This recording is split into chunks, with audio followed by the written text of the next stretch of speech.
Amor Fati is a Latin phrase that translates as love one's fate. It is a concept in Stoic philosophy meaning that everything that happens for the best. The idea is that humans should embrace whatever life throws at them because it ultimately leads to happiness. The phrase was made popular by Friedrich Nietzsche as a way of showing how people should not resist what life throws at them, but instead accept and love it. Nietzsche's writings show that he believed that this is not about how much a person can endure, but how much a person can embrace. My formula for greatness in human being is Amor Fati. That one wants nothing to be different, not forward, not backward, not in all eternity, not merely bear what is necessary, still less conceal it, but love it. You see this cup? This is literally my favorite cup. Huh. Now it's gone forever, so it's not real, and I don't care about it anymore. Yes, cartoons can teach Stoic philosophy. The favorite mug represents anything that you hold in high regard. Maybe a person, maybe an item, even a physical trait, even a trait in yourself or a style of clothing. Set aside a certain number of days during which you shall be content with the scantiest and cheapest fare, with coarse and rough dress, saying to yourself the while, "Is this the condition that I feared?" That was Seneca. Seneca was basically saying to live without comfort and style for a while, so you recognize what that comfort really means to your well-being. He may have been speaking about clothing, but the quote could easily be translated to your new iPhone, your car, or your girlfriend. I have had friends stay in abusive or toxic relationships because whether they admit it or not, they are afraid of being alone. They couldn't stand the thought of waking up without this person or any person by their side. If they left this person, their day would be miserable. For what purpose then do I make a man my friend? In order to have someone for whom I may die? Whom I may follow into exile? Against whose death I may stake my own life? And pay the pledge too? Seneca. So when you find yourself alone and single, try finding a way to enjoy it. Rather than waking up feeling alone and vulnerable, try waking up and writing in a journal. Write those thoughts down. Watch a movie by yourself or with yourself. Hey, you want to watch a movie? Sure, but nothing too violent. But that's all I like. No.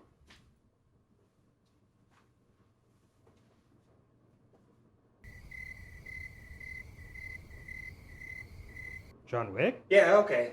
Keanu's pretty stoic. Once you let go of the Hollywood romance phrase of, "You complete me," you begin to realize that if this is truly the case, you are shortchanging yourself.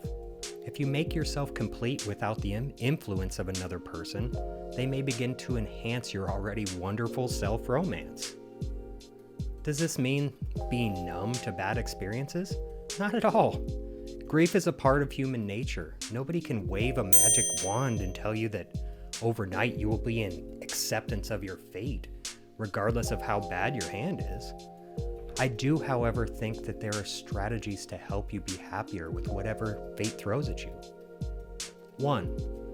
Take a look at your daily life. Find something that you do every day, like the coffee mug Stoic Jake mentioned in Adventure Time. Go a day without it, then 2, then a week. Change your routine around its absence. Build a tolerance to its absence and begin to enjoy its absence. 2. Journal, journal, journal. Commit to writing 1 sentence a day. Heck, start writing 1 sentence a week. Just be regular about it. Be realistic about it. You don't need to write a novel, but you do need to be consistent. These thoughts could just be what you had for dinner, or it could be the thoughts that are really bothering you today. It doesn't matter what you write, just that you write. 3. Be alone. If you have a partner, try to wake up an hour before them each day. Use this time to reflect on your own thoughts, not the shared visions with your partner. Enjoy this time by yourself. Do the things that annoy your partner.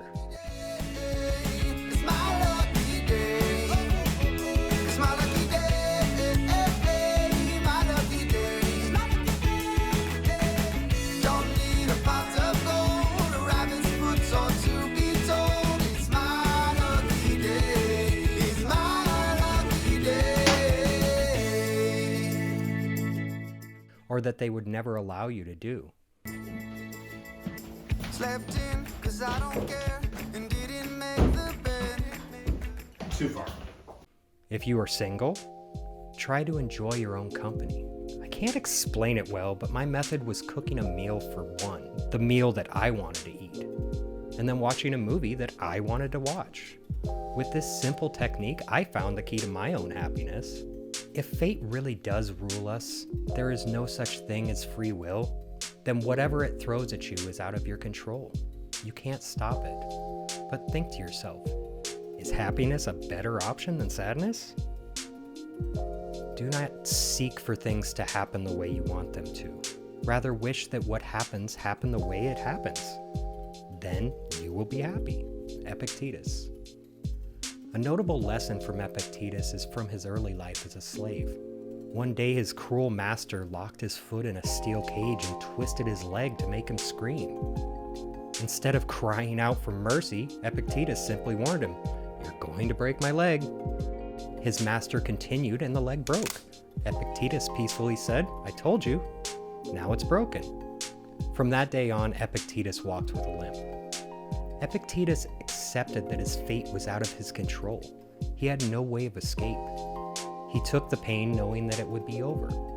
He went on to be one of the greatest Stoic philosophers, and his lessons remain relevant today. So don't merely accept the fact that you were born poor or that your options are limited. Enjoy the fact that you were born poor and create your options. Fate may have a way of changing that for you, but to live with a chip on your shoulder and blame it on fate will only bring you sadness. I have come to realize that Amor Fati is a philosophy worth embracing.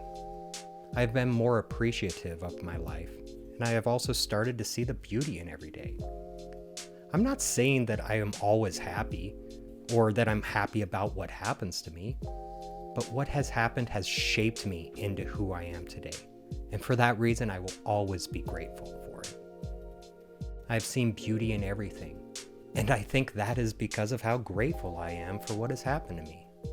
My previous video was about Memento Mori, or remember your death. I've come to realize that Memento Mori is a philosophy worth embracing as well. Thank you.